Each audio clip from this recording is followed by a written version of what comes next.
In this video, we're going to solve quadratic equations by using our knowledge of square roots. So, before we start solving quadratic equations, we need to talk about what on earth a quadratic equation is, so we know what type of equation we're looking for that we're going to actually solve. So, a quadratic equation is any second degree polynomial. So polynomial, remember, we know we can determine polynomials. It'll have variables, letters, and then it'll have products of those variables and letters being added together. So we've seen these before. We've been able to identify a polynomial versus a non-polynomial. Then from here, a second degree, this means that the highest power of a single term is 2. And essentially what that's saying is that there will be an x squared in the problem, and there will be no variables with a higher degree. And then there could be variables with a lower degree, but it will have exactly an x squared in it, but there won't be like an x cubed or an x to the fourth in the problem. It'll have a highest power of 2, and it'll have exactly a highest power of 2. So when we say a quadratic equation, those are the types of equations we are looking for. Polynomials are made up of variables, letters, and products and sums of variables and letters. And then it'll have exactly a highest power of x to the power of 2. So if you look on the screen, you can see that we have two quadratic equations. You can see that x squared is the highest power of x within the equation, and you can see that you have a polynomial because it consists of only variables, numbers, and then the product or sum of variables and numbers. So we can see we have a quadratic here. And hopefully your brain is already thinking, well, hey, I know how to solve these. Most of you are probably saying, well, my first step in the first one would be to add 12 to each side. So I end up with 2x squared plus 11x plus 12, and that's equal to 0. And then I have 4 factoring strategies, and I know that the ABC method for factoring trinomials would be the best fit here. And then if you're looking at the second one, you're probably noticing, well, there's only 2 terms, and they both are divisible by 6, and they both contain an x. So you're probably already thinking, well, I could solve this by using the greatest common factor factoring strategy. And if you're thinking in that direction, that is good. We already have one strategy for solving quadratics, and that's all of our factoring strategies. So all of those still apply and can help us to solve quadratic equations. What we're going to focus on today is we're going to focus on a different type of looking quadratic equation. So notice in these that we always have an x squared or an x term. So we have an x squared and an x term. What we're going to focus on today are the equations that don't have both. So for example, we might have x squared plus 20 is equal to 50. This is a situation where we just have our x squared term. Or we might have something where the x squared term is kind of hidden. We have like x plus 4 quantity squared equals 25. Again, notice that we have this x inside of here. It's ultimately being squared, but it doesn't look like the problems that we saw up here. So today's strategy is meant to help us solve other types of quadratic equations that aren't necessarily factorable. So that's why we're learning the strategy, is it will help us to learn how to solve other types of quadratic equations that aren't necessarily factorable. So as I said, there are multiple strategies for solving these quadratic equations. We have already learned factoring, and this video specifically is going to focus on using our knowledge of square roots to help us solve these quadratic equations. So to start learning about square roots, let's look at the following. So here we see that we have x squared is equal to 9. And most students are off the bat already able to tell me, well, x squared is equal to 9, and I know that one value that makes that true is x is equal to 3. And then at this point, I tell the students to think a little bit more outside the box. So yes, x equals 3 does work because 3 squared does in fact equal 9. But I remind them that there's actually another number that when squared is equal to 9. And after they think for a little bit, they remember that negative 3, so negative 3 times negative 3, so negative 3 squared, is also equal to 9. So we actually have two values for x here that work and make this equation true. So that's the first thing that we look at, is we think outside the box and we find two values for x that make that equation true. We then also talk about if we have the equation x squared equals 9 and we want to find the value for x, how on earth do I find x if I don't know what it is? And we talk about then two functions that undo each other, just like addition and subtraction undo each other, multiplication and division undo each other. We talk about how the squared function, which is what we see here, the squared function and the square root function undo each other. So then we talk about how if we had this in an equation, what we could really do to each side to get x alone is we would square root the x squared. And then we'll square root the other side, because whatever we do to one side, we have to do to the other. So we would square root the 9. So if we square root a squared, then the x is by itself. And if we square root 9 in our calculator, it will only tell us the single answer of 3. So what I tell students is we can use that square root function to help us find this first answer here of 3. And then we have to remember that the negative version of that could also be squared and equal 9. So we would write down the second answer as well. So we can use this square root function if we don't remember what number when squared would give us 9. And then remember we have to think outside the box and write down both solutions. So now let's look at some problems that are a little bit more complex. So all of these contain an x squared, and our goal is to find all of the possible solutions for x by using our knowledge of our square roots. So whenever we have a variable value, our goal is always to get the x value by itself. So here if I look at this first example, I notice that x is not by itself. So I want to start by moving the 40 because I want to get x by itself. So I would then have 5x squared is equal to 40. And then I need to still get x squared by itself, so I divide both sides by 5. So here I find x squared is equal to 8. Now, unlike the problem on the previous slide, I don't actually know what when squared equals 8. This isn't a nice number. So this is a situation where my square root function is really helpful. So I know that in order to undo a squared, I can utilize the square root function. And as I do that, if I square root 8 in my calculator, I'm going to round to 2 decimal places, but it tells me that the square root of 8 is about 2.83. That's about what it is. So what I'm going to do from here is I'm going to use that knowledge and say, well, I know that when squared, 2.83 will give me 8.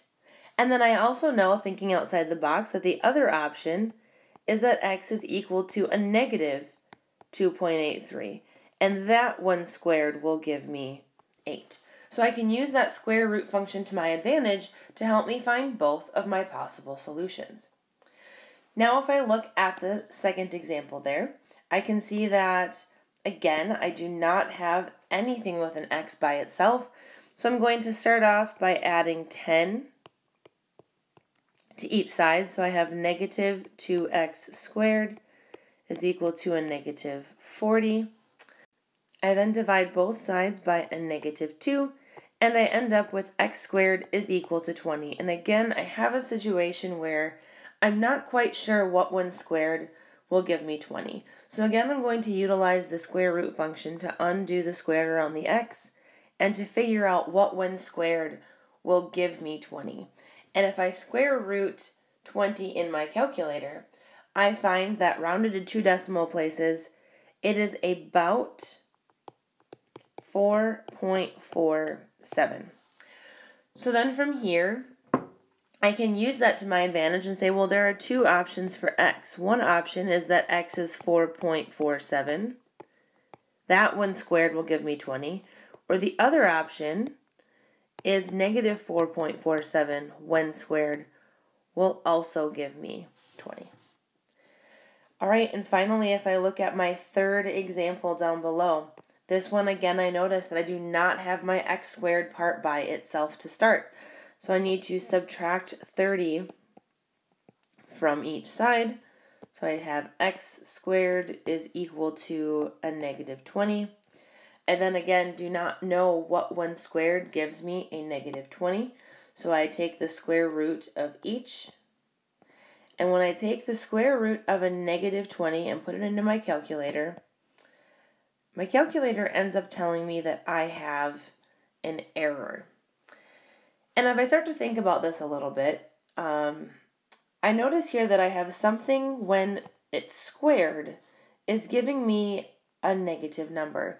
And if I realistically think about that, something when squared, it will be the same number. So I'll either have a positive times a positive or a negative times a negative. And I know that when squared, a positive times a positive produces a positive, and a negative times a negative produces a positive. So essentially, we have an error here because nothing times itself will give us a negative number. So if you end up with something squared equals a negative and you try to square root the negative and you notice it's an error, what your calculator is really telling you is there is no solution here. There is no value for x that when squared will give you a negative 20. So be on the lookout for those no solution situations. So now that we've tackled some easier square root problems, let's look at things that are a little bit more complex. So if you look at the equation on the screen, what you're hopefully noticing is that our squared part is this entire piece in parentheses. And we talked in previous chapters about how this part really means x minus 4 times x minus 4. So we can't just like move that squared onto the x and the negative 4 on the inside because we know that this problem is a little bit deeper. So in order to start this problem, we're going to focus on getting this part that is squared by itself. Because essentially that part being squared is really messing with us right now. So if we can get this part that is squared by itself, hopefully we can undo that squared function and then be able to solve this problem a little bit further. So in order to get that part alone, we need to start by dividing each side by 6.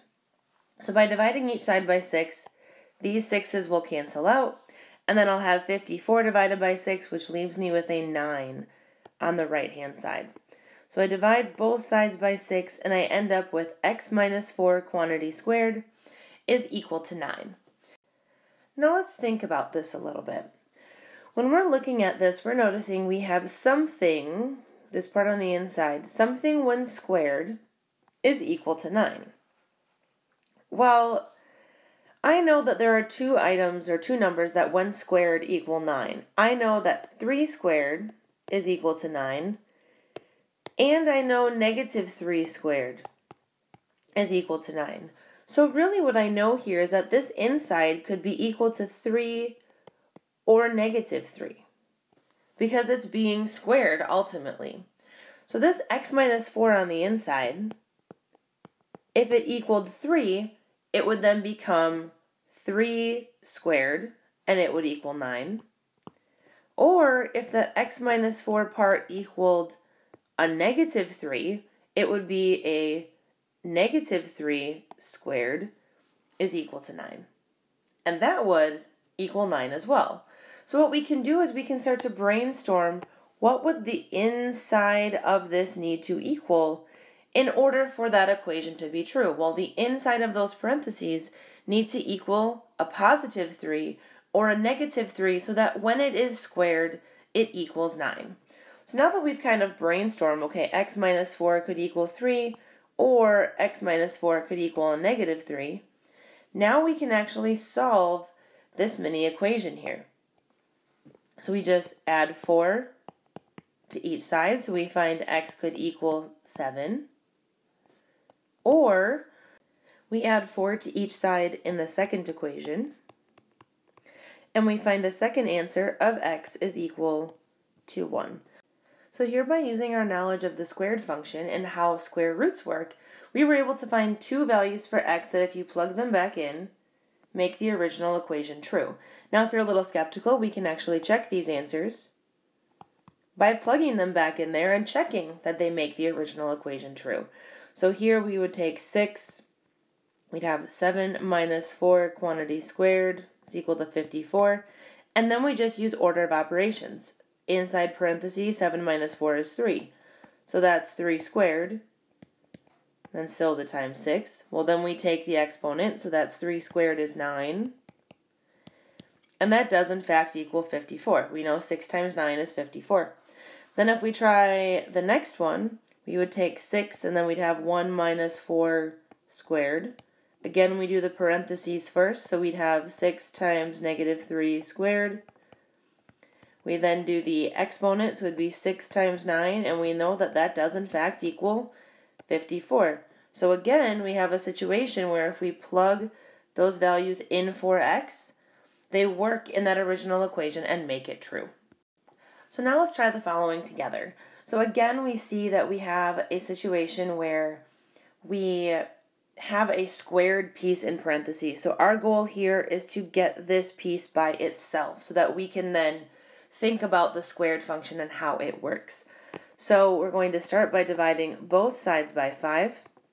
And I know that 80 divided by 5 is 16.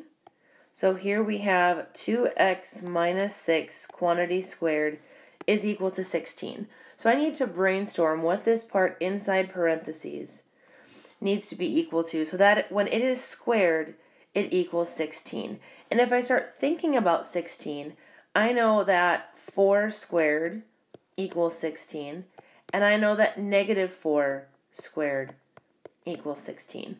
So what that's telling me is that the inside of my parentheses here needs to equal 4 or negative 4, so that when it is squared, it produces 16. So I then write my two little miniature equations. So I have 2x minus 6 could equal 4, and then I have 2x minus 6 could equal a negative 4. So that inside of that parenthesis piece has to equal one of these two items so that when it is squared, it equals 16. So here we then add 6 to each side. We get 2x is equal to 10. Divide by 2. We find x is equal to 5 is one option. And then here we add 6 to each side. We have 2x is equal to a positive 2.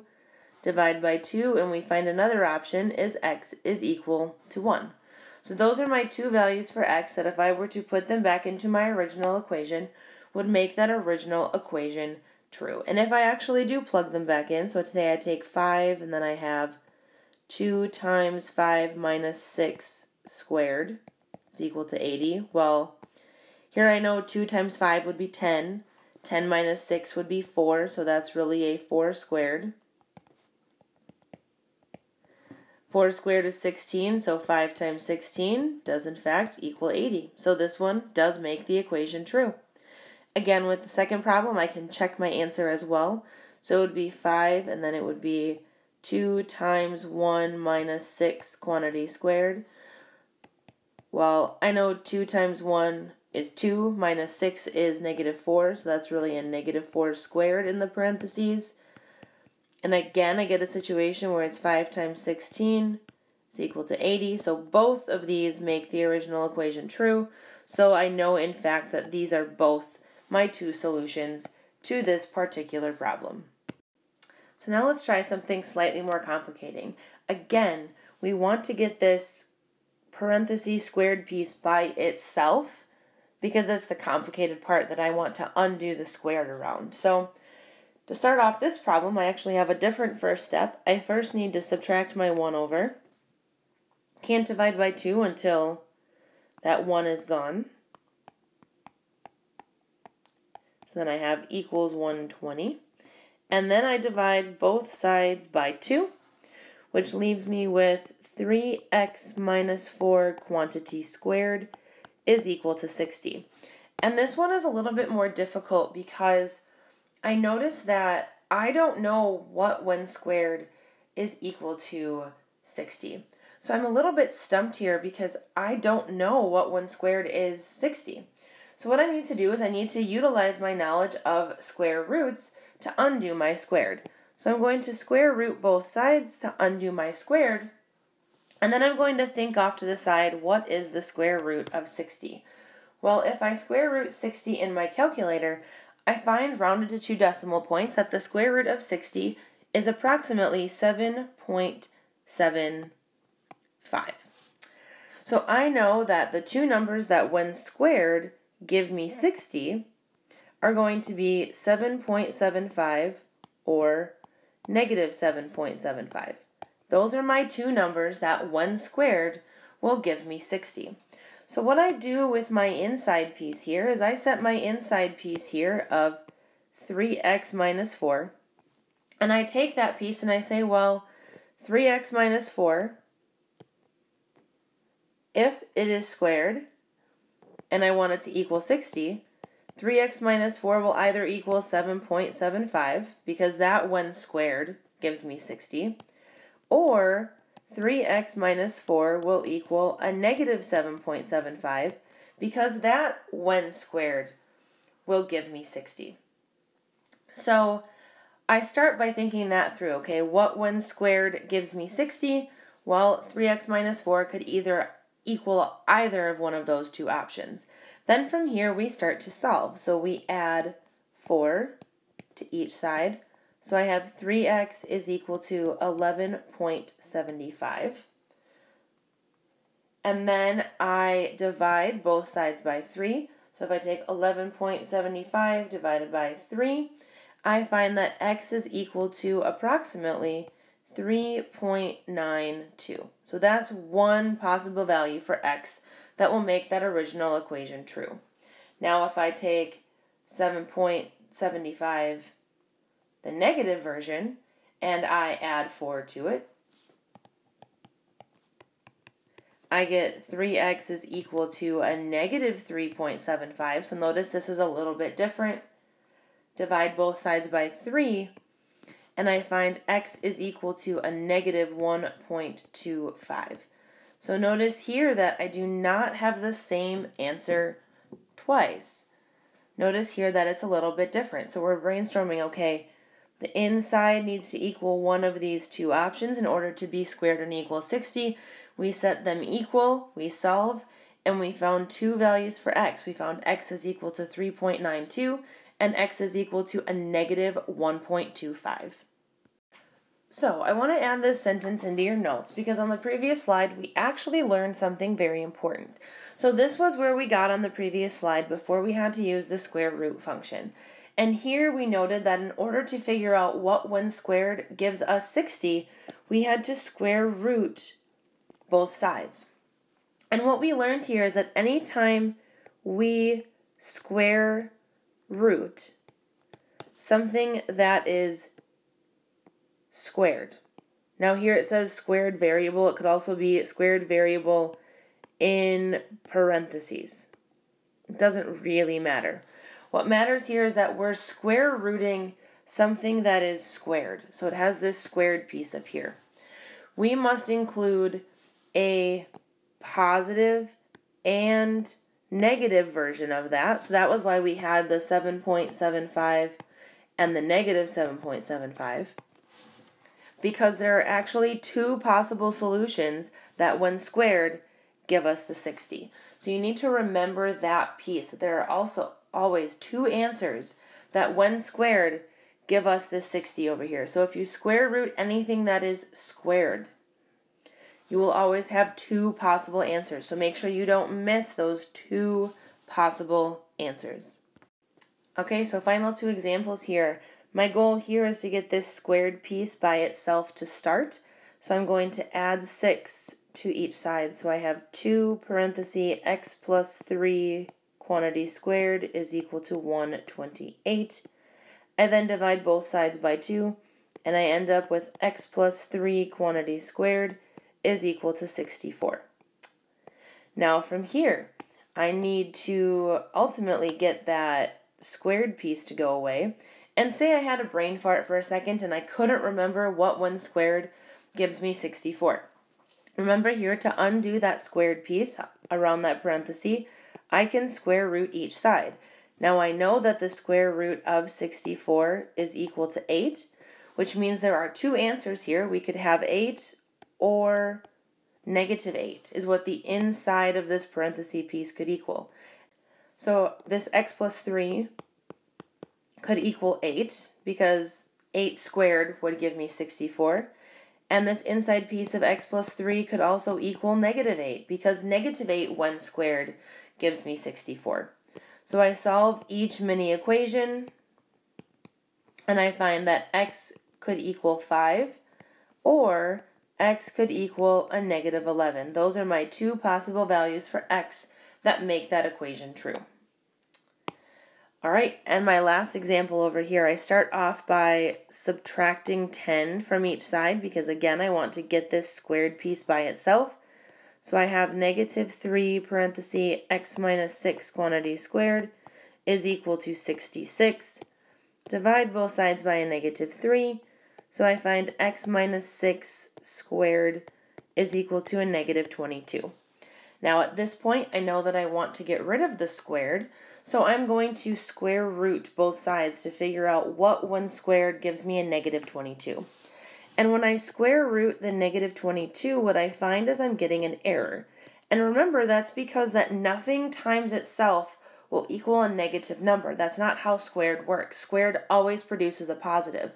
So this particular situation, because we have something when squared equals a negative 22, that is not possible. So we can simply write down no solution.